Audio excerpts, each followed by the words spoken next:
Медсестра Центра амбулаторной онкологической помощи, действующего на базе дневного стационара поликлиники, готовит растворы для пациентов, которым назначена химиотерапия.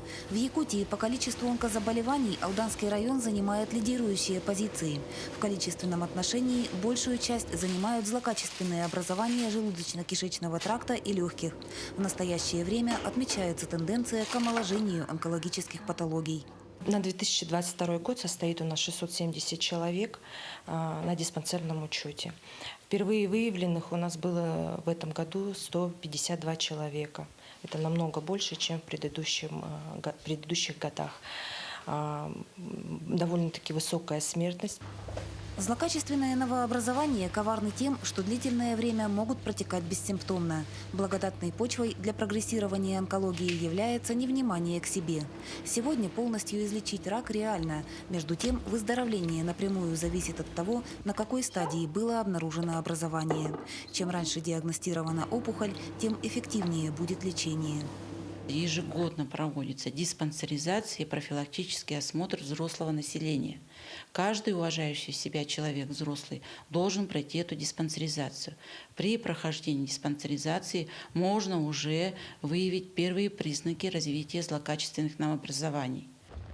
4 февраля весь мир отметит День борьбы против рака. В рамках важной даты в Алданской городской поликлинике проходят Дни открытых дверей. Пройти обследование и получить консультации специалистов могут все желающие.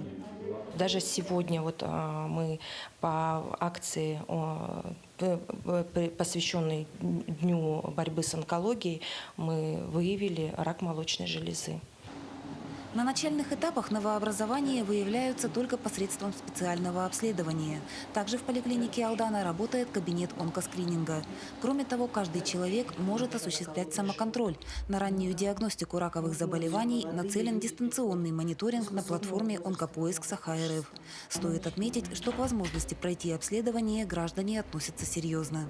В прошлом году у нас была здесь какая-то выездная комиссия, я всю свою семью пригнала, мы сдавали анализы. Вроде положительные. Полезно, надо ходить, слушать, задавать вопросы.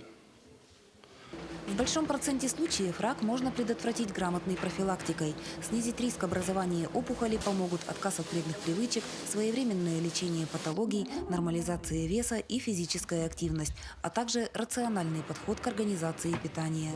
Татьяна Вахнина, Сергей Шипачев, Александр Лукин, Алдан.